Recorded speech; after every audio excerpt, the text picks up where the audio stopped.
예후가 뭇 백성을 모으고 그들에게 이르되 아합은 바알을 조금 섬겼으나 예후는 많이 섬기리라. 그러므로 내가 이제 큰 제사를 바알에게 드리고자 하노니 바알의 모든 선지자와 모든 섬기는 자와 모든 제사장들을 한 사람도 빠뜨리지 말고 불러 내게로 나아오게 하라. 모든 오지 아니하는 자는 살려두지 아니하리라 하니 이는 예후가 바알 섬기는 자를 멸하려 하여 계책을 씁니다. 예후가 바알을 위하는 대회를 거룩히 열라 하매 드디어 공포되었더라.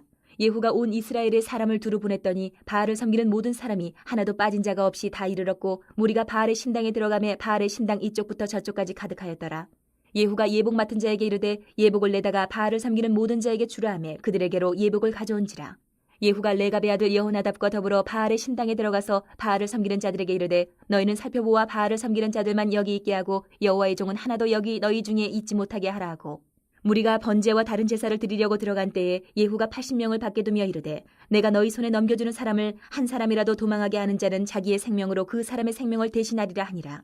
번제 드리기를 다음에 예후가 호위병과 지휘관들에게 이르되 들어가서 한 사람도 나가지 못하게 하고 죽이라 하매 호위병과 지휘관들이 칼로 그들을 죽여 밖에 던지고 바알의 신당 있는 성으로 가서 바알의 신당에서 목상들을 가져다가 불사르고 바알의 목상을 헐며 바알의 신당을 헐어서 변소를 만들었더니 오늘까지 이르니라. 예후가 이와 같이 이스라엘 중에서 바알을 멸하였으나 이스라엘에게 범죄하게 한 느밧의 아들 여로보암의 죄 곧 베들과 단에 있는 금송아지를 섬기는 죄에서는 떠나지 아니하였더라. 여호와께서 예후에게 이르시되 내가 나보기에 정직한 일을 행하되 잘 행하여 내 마음에 있는 대로 아합 집에 다 행하였은즉 내 자손이 이스라엘 왕위를 이어 사대를 지내리라 하시니라. 그러나 예후가 전심으로 이스라엘 하나님 여호와의 율법을 지켜 행하지 아니하며 여로보암이 이스라엘에게 범하게 한 그 죄에서 떠나지 아니하였더라.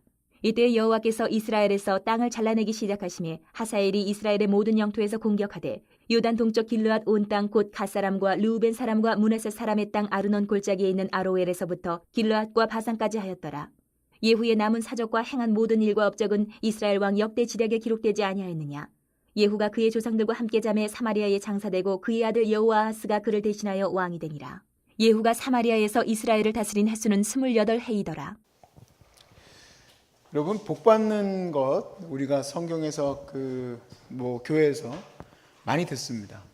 근데 신명기의 말씀을 토대로 우리가 보자면 하나님 말씀 따라 사는 게 그게 바로 복된 삶인 것을 여러분 꼭 깨달아 하시고, 또 신명기 말씀을 통해서 보신 분들은 그렇지, 하나님 말씀대로 사는 것이 들어가도 복을 받고 나가도 복을 받고 꼬리가 되지 아니하고 머리가 되게 하시며 정말 이스라엘의 모든 질병을 이집트의 모든 질병을 내게 주지 아니하시며, 정말 이런 모든 축복, 그것이 하나님 말씀을 지키는 삶에 있음을 여러분 꼭 마음에 새기시길 바랍니다. 그러면 우리가 그 복을 받는 것이 중요하니까 어떻게 해야 될까요? 결단을 해야죠. 결단. 하나님 말씀대로 살아야 되겠다. 그 결단을 해야 됩니다. 그러나 지금 이제 우리는 여기에서 저와 여러분은 아침 저녁으로 예배를 드리는데, 제가 이 예배의 시간을 통해서 물론 몸으로도 힐링되는 것을 제가 원하고 있지만 가장 더 원하는 것은 뭐냐면 여러분이 말씀대로 살지 못하고 있는 부분들이 깨달아지고, 내가 이거 하나님 말씀대로 못 살고 있구나. 그래서 그것을 성령의 의지에서 예배 시간은 이제 마중물이에요. 마중물. 펌프질 해드린 거예요.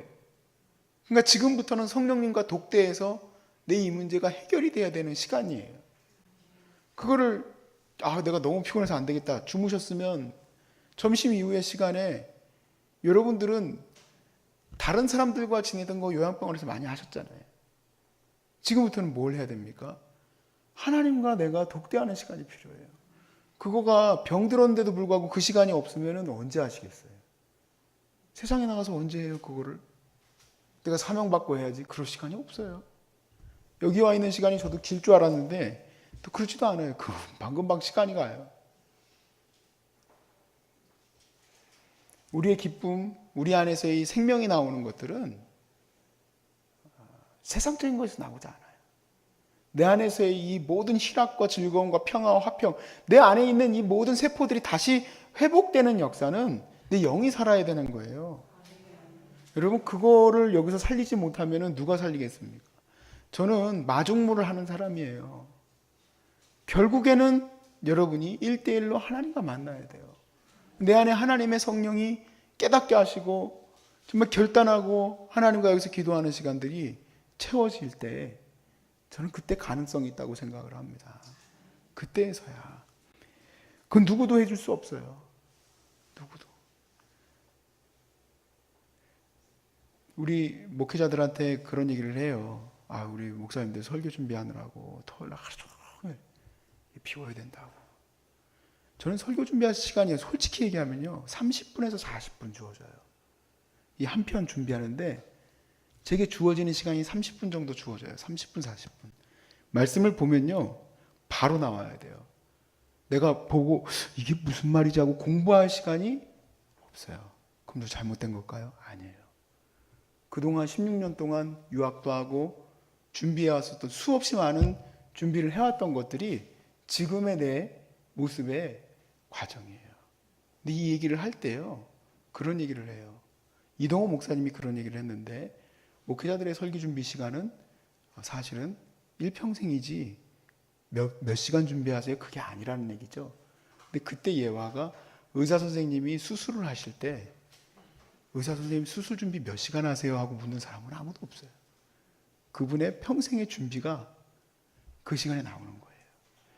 여러분의 여기에서의 이 기도 시간들은 제가 여러분들에게 준비 드리는 이런 시간들, 이렇게 예배 드려드리고 이런 시간들, 이것들이 여러분들에게 지금 쌓여지는 실력이 아니에요. 영적 실력은 예배 후에 아니면 여러분들이 따로 드리는 그 시간에 그때에서야 실현이 되는 거예요. 여러분 그렇잖아요. 발동 걸려면 얼마나 오래 걸립니까? 발동을 걸어드리면 반드시 하나님 앞에서 내 자신이 드러나는 시간이 있어지시길 주의 이름으로 축복합니다. 그리고 그 트레이닝이 있을 때에 그 과정이 있을 때에야 비로소 막 그냥 물밀듯이 밀려오는 모든 믿음의 시험들 앞에서 그때서야 가가지고 내가 1시간 기도해야지. 시간 없어요. 버스 안에서 기도해야 될 수도 있고 그때는 막 달려가면서 기도해야 될 수도 있고 대화하다가 기도해야 될 수도 있어요. 시간이 없어요. 여러분 사명 가지고 나가시길 바랍니다. 내려가셔서 여러분이 저는 갖지 못했던, 저는 갖고 싶지도 않습니다만 암이라는 이 달란트가 얼마나 많은 사람에게 쓰였으면 좋겠는지 몰라요. 그런데 그 준비가 없으면 우리는 할 수 없어요. 저는 오늘 이 말씀을 통해서 누구에게나 결단할 때가 오는데 저는 여러분이 매일의 시간이 이 결단의 시간이 되시길 주의 이름으로 축복합니다. 오늘 예후가 그 통치에 있어서 하나님이 정말 칭찬할 만한 그런 모습들을 계속 갖추고 있는데 이제 거의 다 진행했습니다. 이제 아합의 집을 다 진멸했잖아요. 그런데 이 마지막에 하고 있는 것이 뭐냐면 바알 신앙, 그러니까 바알 숭배자들을 전부 진멸하는 것이 그의 마지막 일이 됩니다. 그리고 사람들에게 놀라운 소식을 전해요. 뭐냐면 18절에 나와 있습니다. 이 소식을 이제 전하는데요. 전국에다가 이제 이스라엘 전국에다 이 얘기를 합니다. 예후가 백성을 모으고 그들에게 이르되 아합은 바알을 조금 섬겼으나 예후는 많이 섬기리라. 야, 그러니까 이 예후에 대한 악명은 어마어마하게 높은 상태예요. 지금 아합의 집안 전체를 다 진멸시키고 왕자들을 숙청하고 피비린내 나는 정말 이 숙청 작업이 이루어졌는데 이 얘기를 해요. 야, 나는 아합보다 바알을 더 섬길 거야. 그러니까 두렵죠. 야, 내가 예후에게 줄을 서야 되는데 하고 바알 한 번 안 믿었던 사람들은 오고 싶어하는 마음이 가졌을지도 몰라요. 근데 누가 대환영했을까요? 바알 숭배자들, 전국 곳곳에 있었던 바알 숭배자들이 예후에게도 잘 보이고 일석이조다 다 같이 모여서 아주 빡빡하게 여기서부터 끝끝에서 끝까지 빡빡하게 다 모였습니다. 그리고 예후가 이렇게 얘기를 하죠. 오늘 여기 모여있는 사람들 중에서 한 명도 살려보냈다가 니들이 죽을 줄 알아라. 그리고 그날로 바알을 믿던 그 숭배자들을 다 진멸해버리는 그러한 사건입니다. 여러분 이 얘기를 듣고 나서 예후에게 잘 보이려고 했었던 누군가가 한 명 있었다면 그 날이 바로 저승행입니다. 그러나 예후야 무슨 말을 하든, 예후야 네가 무슨 말을 하든 나는 오늘도 주님 앞에서 온전히 세워지고 난 주님만 바라보겠다 했던 사람은 생명을 보존하겠죠. 우리나라에도 수많은 사람들이 이제 구한말에 일제압제에서 신사참배라는 그런 어떤 두려운, 다른 사람들은 그 두렵지 않았겠지만 예수 믿는 사람들에게는 이제 긴가민가 하는 그런 상황 속에서 또 거기다가 우리 대한예수교 장로회의 아주 치명적인 수치스러운 사건이죠. 신사참배는 우상숭배가 아니다 결정해서 각 교회에 공문을 보냈어요. 목사님들이 설교도 했어요. 여러분 걱정하지 마셔. 신사참배해라. 수없이 많은 성도들이 나와서 신사참배하려고 고개를 조아리는데 거기에서 고개를 조아리지 않은 분들이 있죠. 옥중 성도들. 정말 주님만 섬겨야지 우상은 숭배할 수 없다. 그래서 그렇게 됨으로써 그들이 죽게 되고 순교하게 되고 어려움을 당했지만 여러분 하나님은 그 결단을 통해서 저와 여러분이 이렇게 신앙생활을 할 수 있게 해주신 것을 여러분 아십니까? 그 후손들이 뭘 잘했겠습니까? 잘한 거 없어요.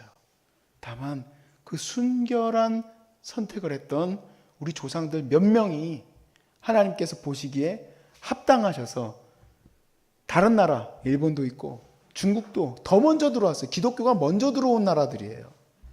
그 나라도 우리나라처럼 아주 심각한 핍박들이 있었던 나라들이에요. 우리나라만 절두산이 있는 것이 아니라 일본에도 엄청난 기독교 핍박이 있었고 중국에도 마찬가지죠. 근데 하나님이 이 나라를 기쁘게 여기셨습니다. 그래서 그 귀한 선조들 때문에 오늘날 우리가 이렇게 기독교의 이 정신이 제대로 들어가 있는 소중한 사람들까지도 열매로 볼 수 있게 되는 거예요. 그 결단이 없었으면 우리는 이 열매는 못 봤을 거예요. 그 결단 여러분이 하실 수 있기를 바랍니다. 저도 할 수 있기를 바랍니다. 우리 8월 중순경에 우리 가족사 하나를 좀 얘기하겠습니다. 아마 그날은 제가 여기 없을 것 같은데 8월 중순쯤에 저희 고모님의 사랑하는 첫째 딸이 결혼을 하는데요. 남편을 보니까요 너무 잘생겼어요. 잘생겨서 복 받았다는 얘기가 아니고요.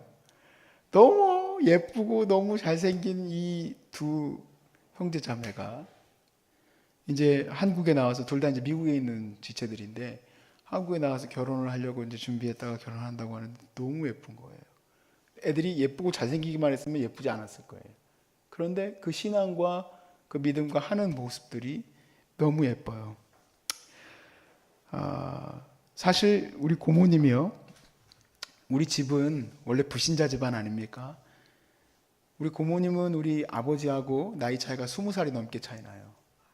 그러니까 아버지가 제일 무서운 사람이고 사실 큰 오빠는 아빠하고 똑같은 거죠. 그랬을 때 우리 고모에게 아버지가 명령이 한번 내려졌었어요. 그때 막 우리 집이 막 파산나고 어려움이 닥쳤을 때 우리 아버지가 그랬거든요. 네가 믿는 신한테 가서 2천만 원만 빌려와 봐라. 그래서 어머니가 알았다고 내가 2천만 원 갖고 오겠다고 해서 한우산 기도원에 와서 1985년이겠죠. 그 어머니 얘기해 보면 88년에 여기를 왔으니까 3년 전에 여기서 은혜를 받았는데 한우산 기도원에서 그때 올라올 때 아버지가 감시자를 하나 때려 보냈는데 그 감시자가 바로 누구냐면 고모예요. 네가 가서 언니가 어디로 이상한 데 안 가는지 잘 감시해라 해가지고 이제 2천만 원만 받아오면 되니까 그리고 보냈다는 거예요. 근데 오면 어떻게 될까요? 그때 당시에 한울산 기도원이 어느 정도로 저기 명성이 높았냐면 한울산 기도원의 개도 방언한다는 얘기가 있었어요. 그럴 정도로 여기가 명성이 대단했었어요. 그러니까 뭐 불신자 올라오면 그날로 박살 나는 거죠 뭐. 그래서 어머니는 고모 생각도 안 했대요. 그냥 자기 은혜 받아야 되니까. 그래서 막 산에서 기도하고 여기서 하나님이 막 여러 가지 말씀을 주시고 계시를 주시고 이제 그럴 때였는데 고모는 이제 내버려 두고 그랬다가 갔더니 고모가 막 눈물 콧물 다 흘리면서 있으니까 미안하다고, 정말 미안하다고 그랬는데 알고 보니까 은혜 받아서 눈물 콧물 흘리고 하나님께 막 찬양하고 그날로 막 방언 받아서 방언 찬양하고 막 그랬었다고 하잖아요. 그런데 그 고모도 그렇게 이제 신앙 결단도 있었지만 진짜 결단하는 때가 있었어요. 그게 뭐였냐면 저희 할아버지가 너 예수 믿으려면 나가라 집에서. 그래서 쫓겨났어요.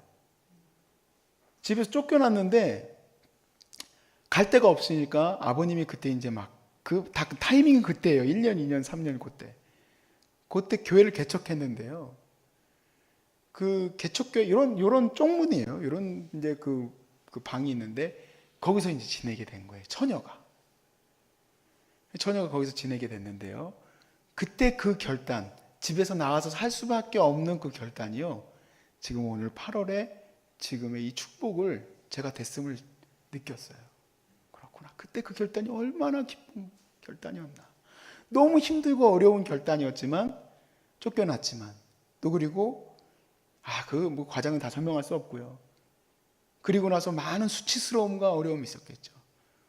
사범대 출신이거든요. 사범대학교 선생님 될 수 있는 분인데 여러 가지 결단들이 많았어요. 신앙을 위한 결단이 너무 많았었어요. 그랬을 때 저희 아버지가 고모부님 동기셨어요. 고모부님 신학생이죠. 데려와서 우리 내 동생인데 어떠냐고. 야, 하나님이 그 눈에다가 고모가 결단한 게 예뻐서 그랬는지 그거 있잖아요. 큐피트의 화살 같은 걸 주셔가지고 저희도 결혼 빨리 한 편인데요. 저희 아내하고 저도 우리 고모하고 고모부는 될 것도 안 돼요. 고모부와 고모부는 만난 지 2주 만에 결혼을 했어요. 그것도 왜 그러냐면 일주일 만에 결혼을 하려고 그랬는데요. 고모부님이 그때 기말고사가 있으셔가지고 기말고사는 보고 결혼하자 해서 기말고사 보시고 그 다음 한 주 준비해서 결혼을 하셨어요. 신혼여행 가서 얼마나 둘이서 먹겠는지 이상했다고 하더라고요. 친해질 틈도 없이. 그런데 그렇게 귀한 교회를 섬기고 사모가 되고 또 딸들을 낳고 미국 유학을 보낼 수 있는 은혜를 주시고 거기서 또 귀한 형제 만나서 결혼하게 되는데 이 그때의 결단들이 자녀들에게 주시는 축복들을 보니 얼마나 기쁜가. 사실 우리는 선택할 때 그 선택이 아무것도 아닌 것처럼 보이지만 믿음의 선택이 여러분들의 삶에 그리고 여러분들의 자녀에게 미치는 영향이 여러분이 얼마나 큰지 오늘 본문에서 깨닫는다면 아마 함부로 쉽게 결단하지 못할 거예요.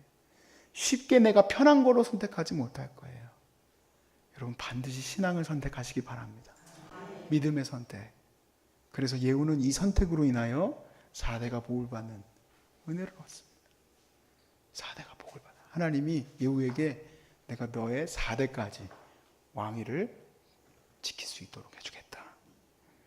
그 뒤에 어떻게 되든 간에 하나님이 그렇게 복을 주시겠다는 거예요.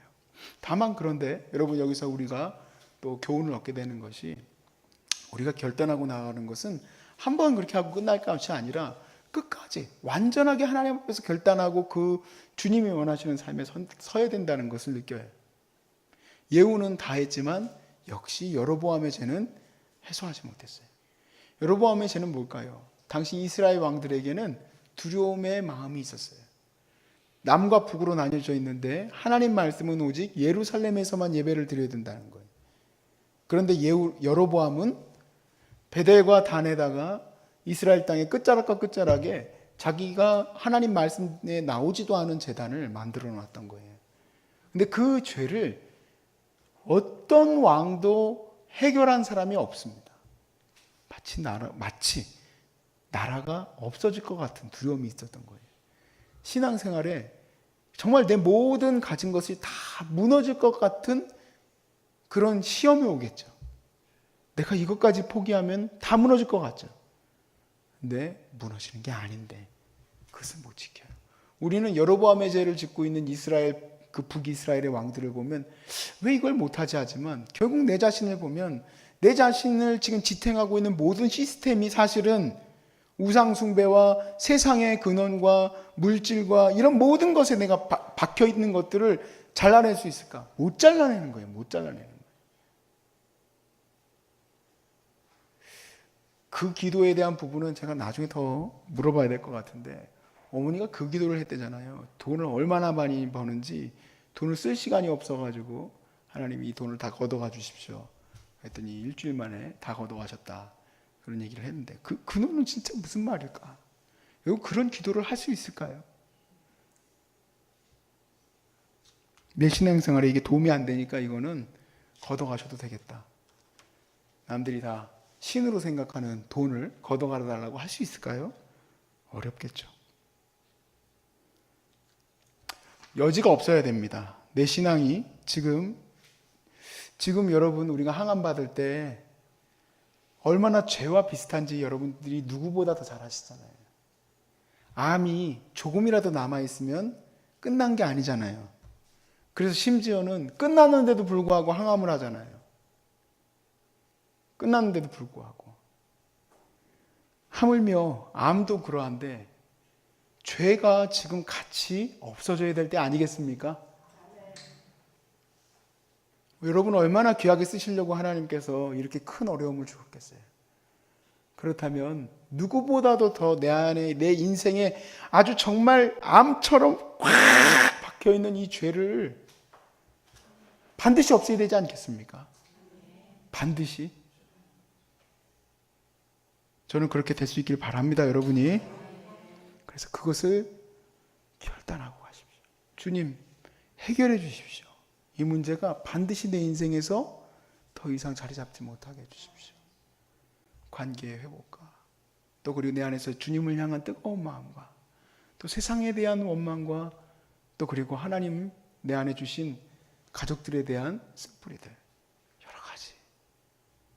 내 모든 것들, 내 입술, 내 바라보는 것, 내 눈, 내 손, 이 모든 것이 주님만 향할 수 있는 그러한 결단의 시간들이 되게 해주십시오.